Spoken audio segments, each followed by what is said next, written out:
I never thought I'd see their faces again. Certainly not here, not standing beneath the same gray sky that hung over my grandmother's funeral.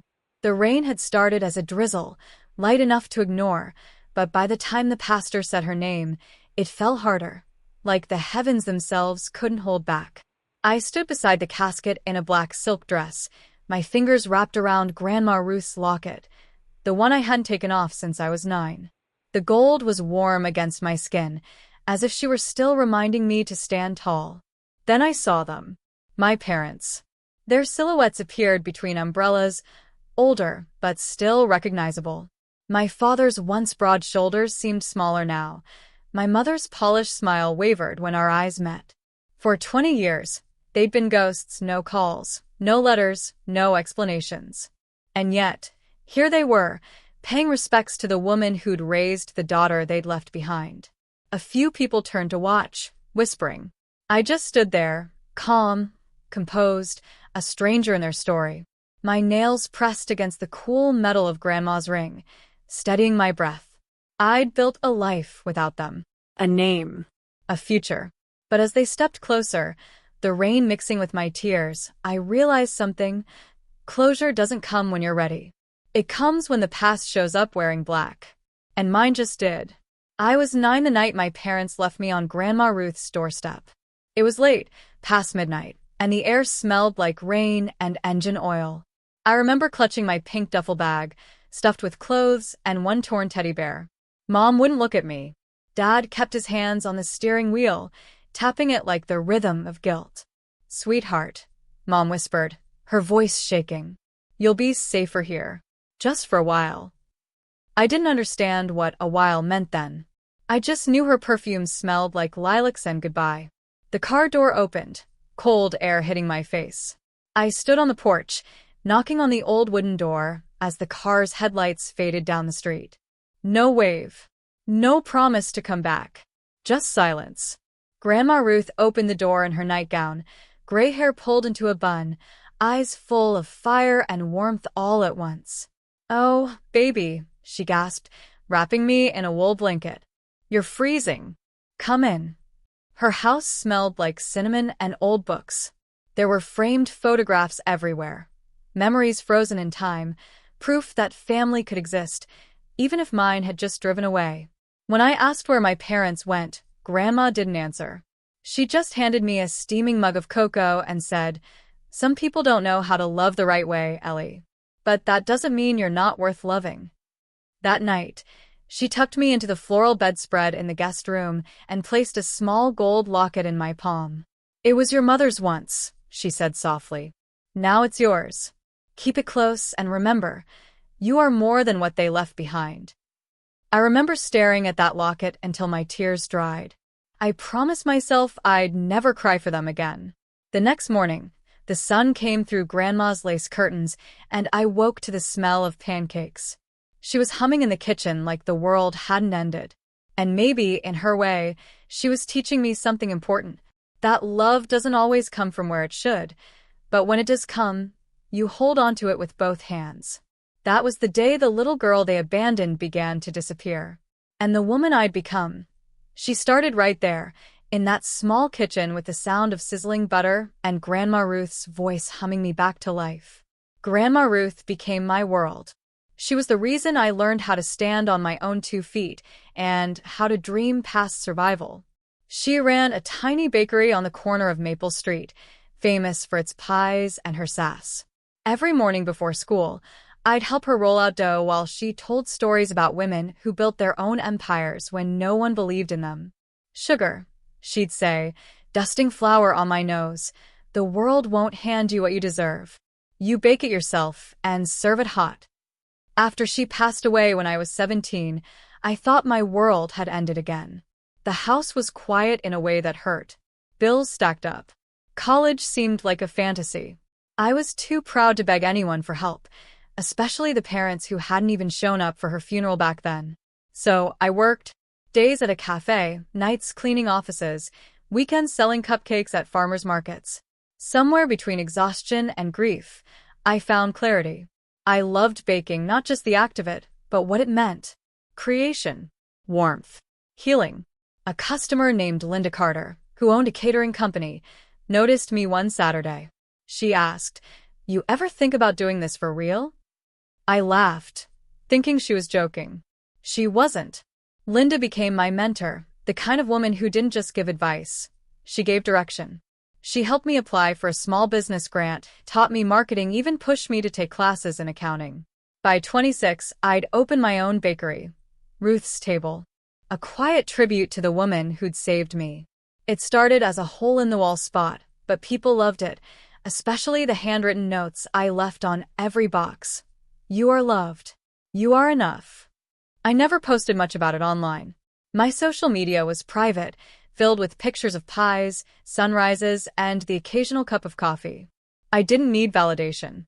What I had was peace, a steady, soft kind that Grandma would have been proud of. Success didn't come overnight. There were nights when the ovens broke, when suppliers flaked, when I cried alone behind the counter. But every time I wanted to give up, I'd touch the gold locket and hear Grandma's voice again. "Bake it yourself, sugar." Soon, magazines started writing about Ruth's Table. I opened 2 more locations. By 32, I wasn't just stable, I was thriving. The little girl who was left on a doorstep had built a life brick by brick, pie by pie. And through it all, I never heard from my parents. Not once. Until the call came. It was a soft, trembling voice on the other end. "Ellie?" My mother. After more than 2 decades. Her voice cracked when she said, "We'd like to come to Grandma's funeral." For a moment, I couldn't breathe. Grandma Ruth had been gone for years. Why now? Why pretend to mourn a woman they'd already buried in their hearts long ago? Still, I said nothing. Just silence. Because sometimes silence is the most powerful sentence you can give. After the funeral, I returned to my house, a place that still smelled faintly of cinnamon and fresh bread. The sky had cleared, but my mind hadn't. I walked through the wide glass doors of my home in suburban Chicago, setting down the umbrella and my heels. The foyer opened into a high-ceilinged living room, soft cream walls, sunlight glinting off framed photos of my bakeries, awards, and a portrait of Grandma Ruth smiling beside a pie. I was halfway up the staircase when I heard the knock. Slow. Hesitant. When I opened the door, there they were.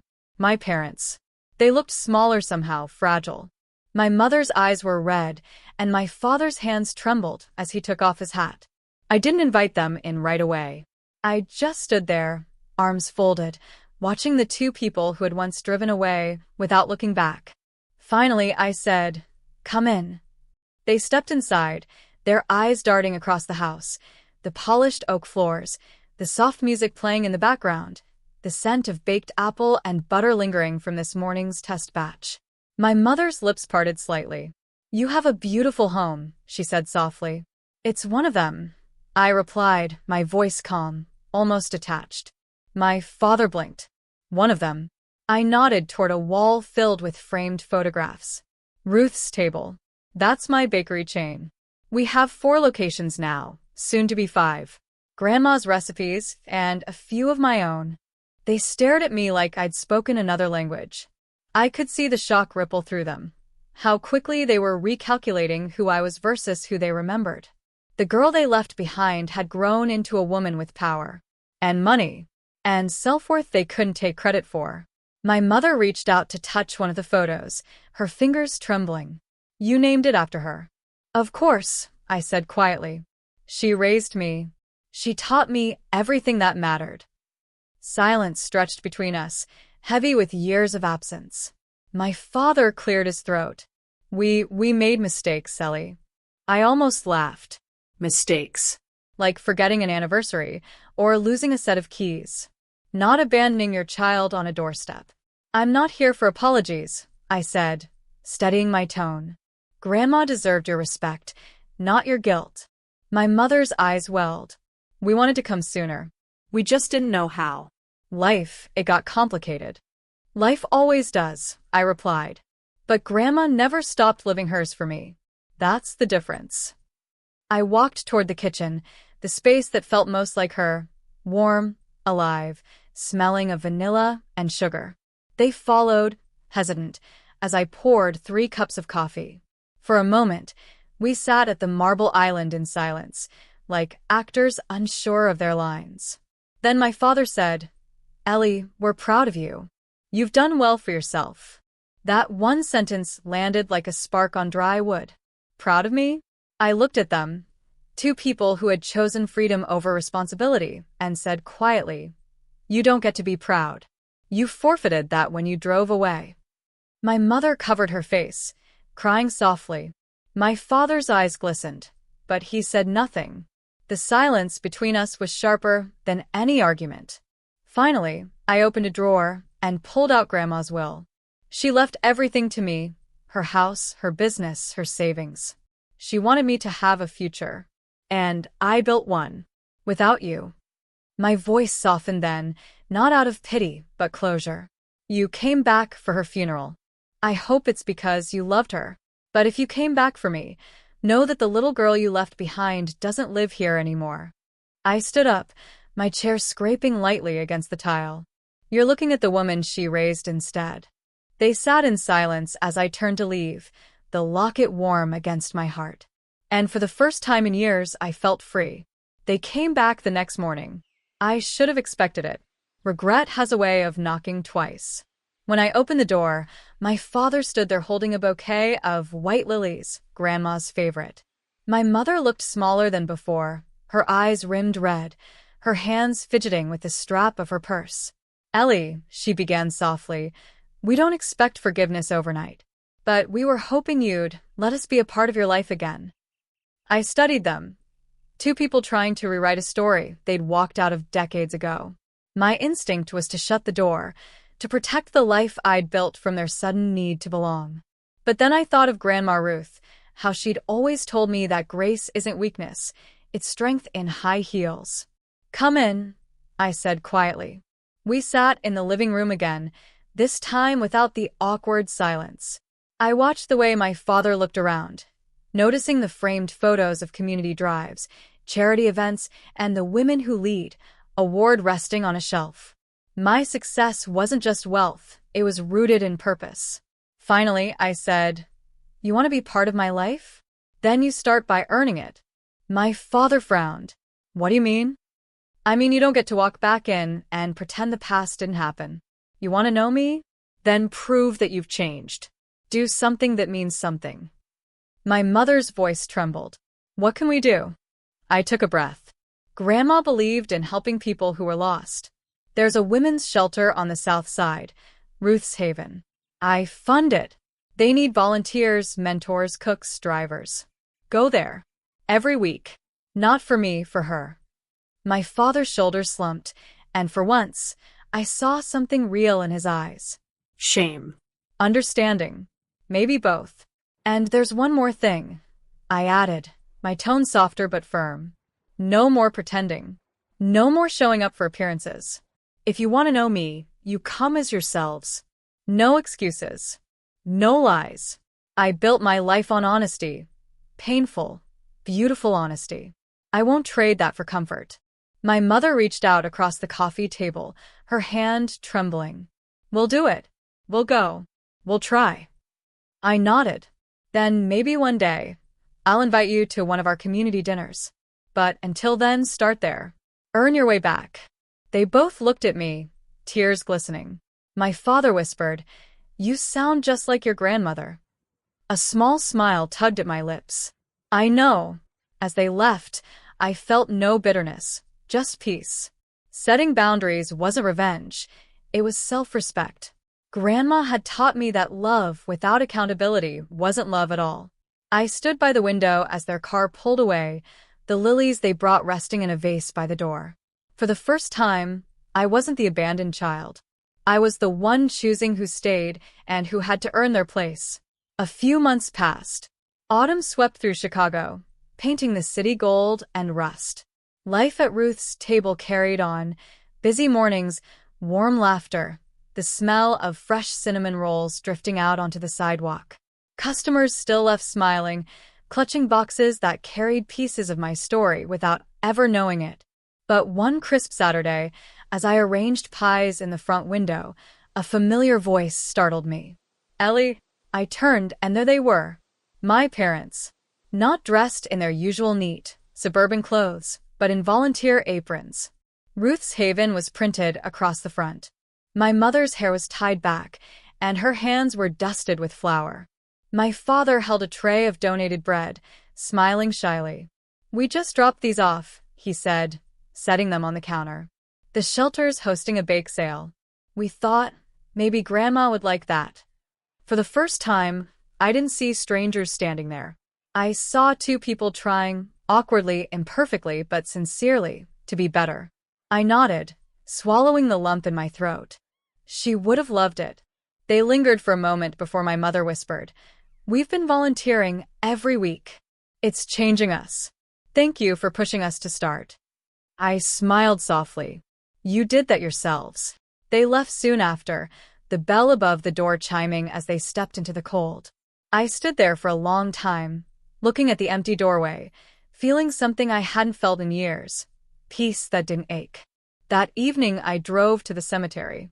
The leaves rustled underfoot as I knelt beside Grandma Ruth's grave, the locket warm against my heart.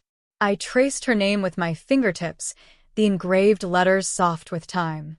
"Hey, Grandma," I whispered. They came back, not to take, but to give, just like you said they would, once they remembered what love is supposed to look like. The wind blew gently through the trees, as if she was answering. I smiled through tears. Pulling the locket open, I looked at the tiny photograph inside, me at 9 years old, clinging to her hand. I pressed it to my lips. "I made it, Grandma, because you never let me forget who I was meant to be." The sun dipped low, painting the sky in gold and violet. I stood, brushing off my coat, feeling taller somehow, lighter. They left me at her doorstep once, but she opened a door they could never close. And I walked through it, finally free, finally whole.